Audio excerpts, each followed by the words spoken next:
There is a strange contradiction at the center of modern life.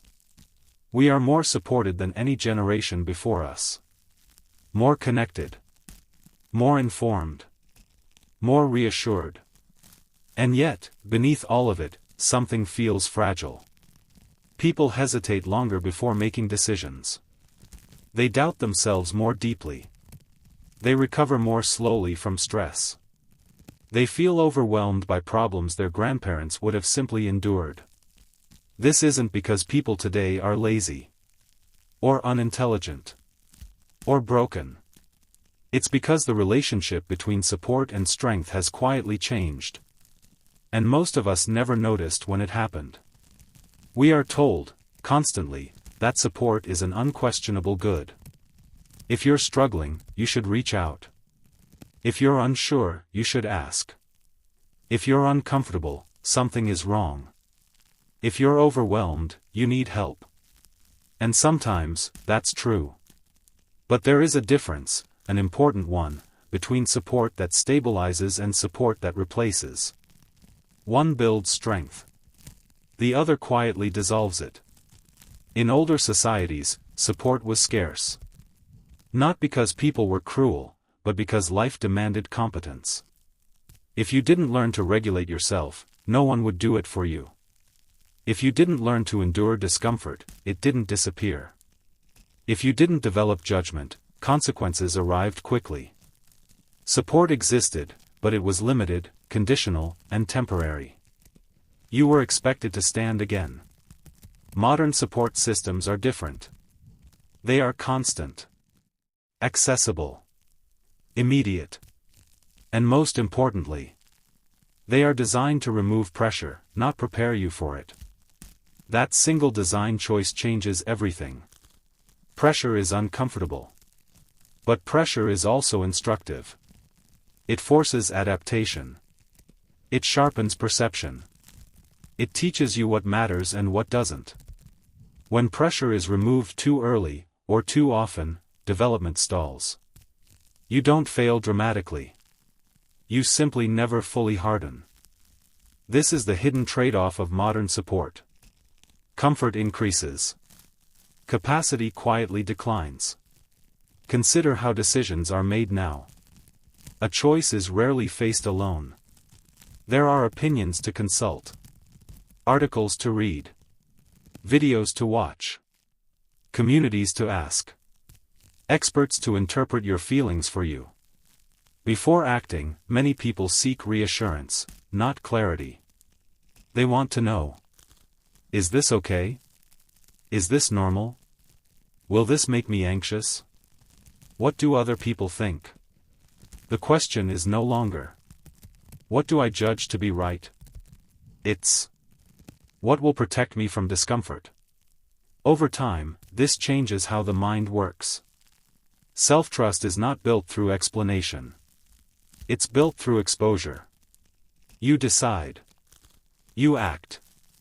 You experience consequences. You adjust. Remove any step from that loop, and confidence becomes theoretical. Modern support often interrupts that loop. Not maliciously. Not intentionally. But consistently. When discomfort appears, it is named, softened, contextualized, and reduced. When fear arises, it is explained before it is faced. When uncertainty appears, it is neutralized before it is endured. The result is a generation that understands itself intellectually, but has not fully tested itself. There is a quiet difference between knowing why something is hard and knowing that you can survive it. Modern systems excel at the first. They often interfere with the second.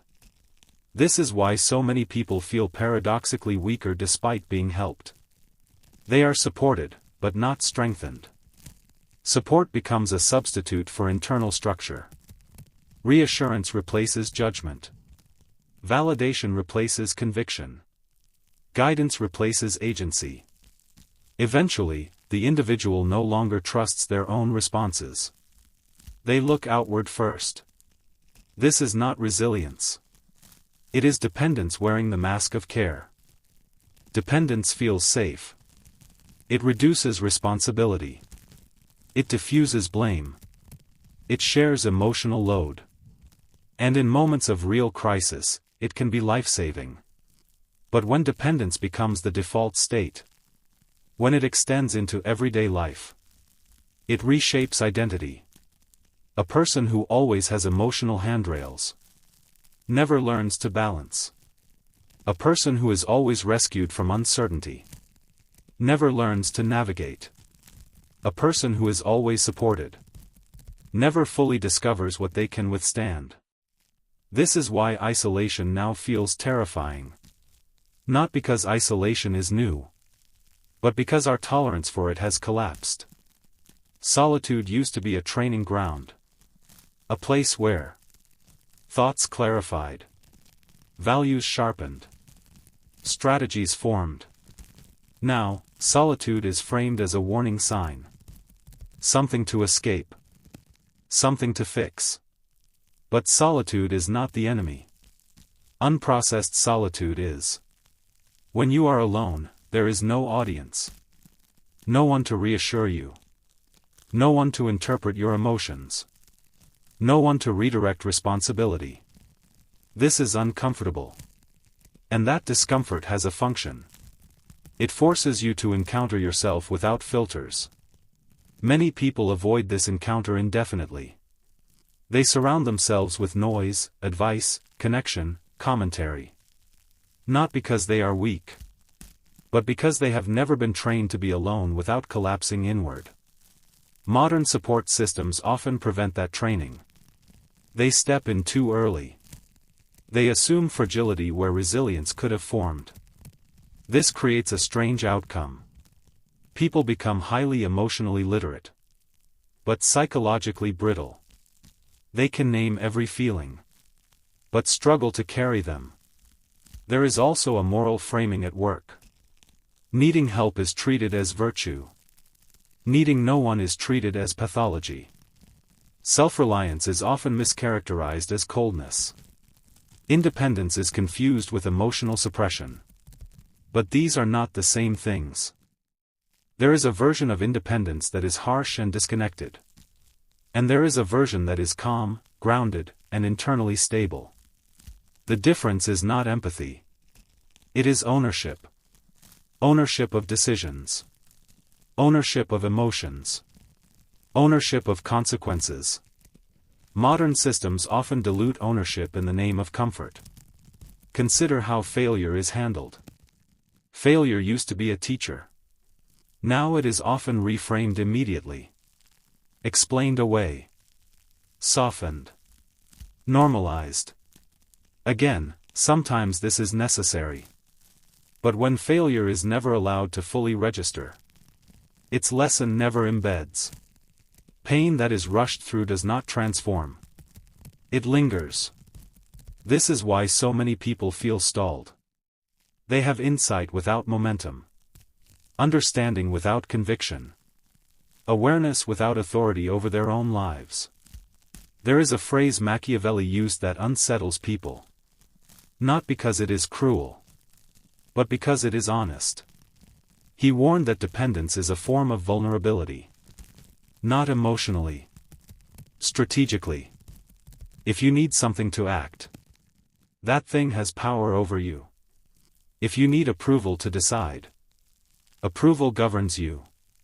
If you need reassurance to endure, reassurance becomes your master. Modern support systems rarely acknowledge this dynamic, because they are built on good intentions. But good intentions do not negate consequences. Strength requires friction. And friction has been engineered out of many lives. This does not produce peace. It produces anxiety. Because deep down, the nervous system knows. I haven't been tested. Confidence is not an affirmation. It is a memory. The memory of surviving difficulty without collapsing.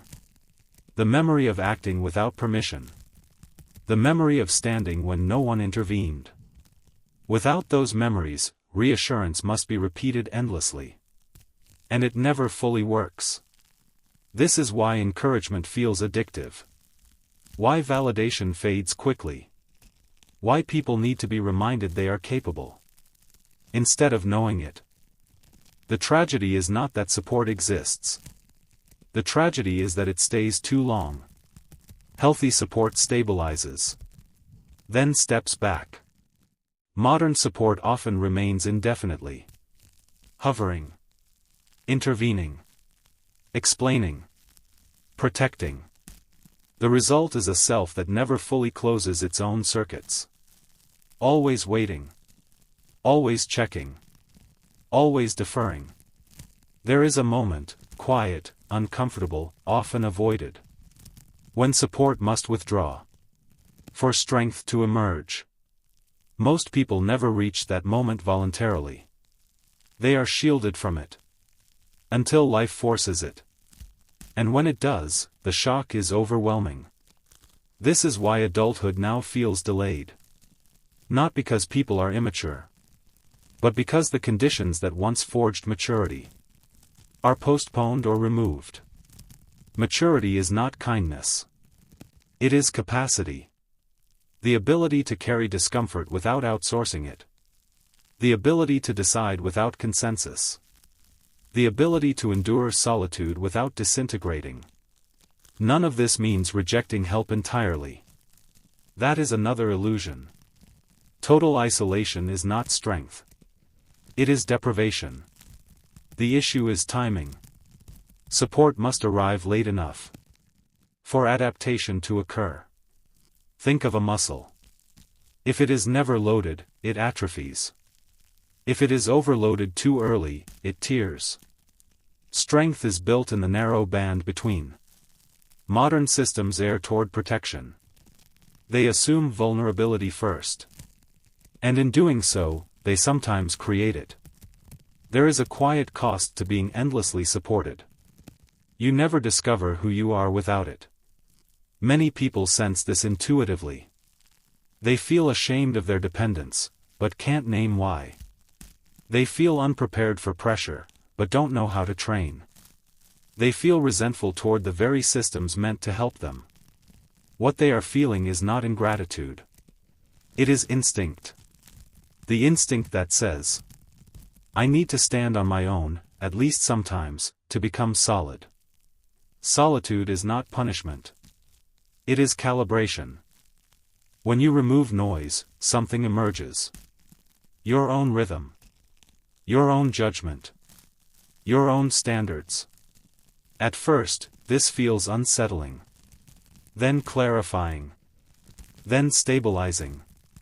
This is why people who have endured unsupported periods often appear calmer under pressure. Not because they are fearless, but because they have been alone with fear before and survived. They do not panic when reassurance is absent. They do not collapse when validation is missing. They do not require constant reinforcement. They have internalized authority.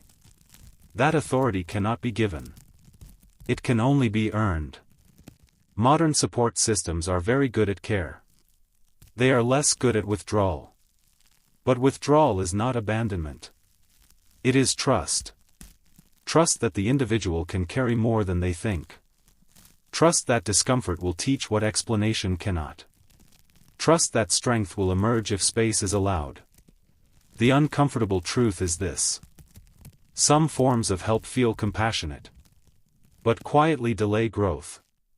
And the strongest people are not those who were never helped, but those who were helped, then left alone long enough to discover themselves. If you feel weaker despite being supported, there is nothing wrong with you. You may simply be underchallenged. Strength is not built by being held forever. It is built the moment the hands let go, and you realize you can stand. That moment is frightening and necessary. Not everyone needs it, but those who feel called toward it already know. They sense that comfort has become a ceiling. That reassurance has become a cage. That support, once helpful, is now limiting. For them, the path forward is not more explanation. It is measured exposure. Periods of chosen solitude. Decisions made without consultation. Discomfort endured without immediate relief. Not recklessly. Not cruelly. But deliberately. Because the goal is not suffering. It is capacity. Modern support systems are not evil. But when they replace self-trust, they make people smaller than they could be. Strength does not come from being protected forever. It comes from discovering, quietly and without witnesses, that you can carry yourself.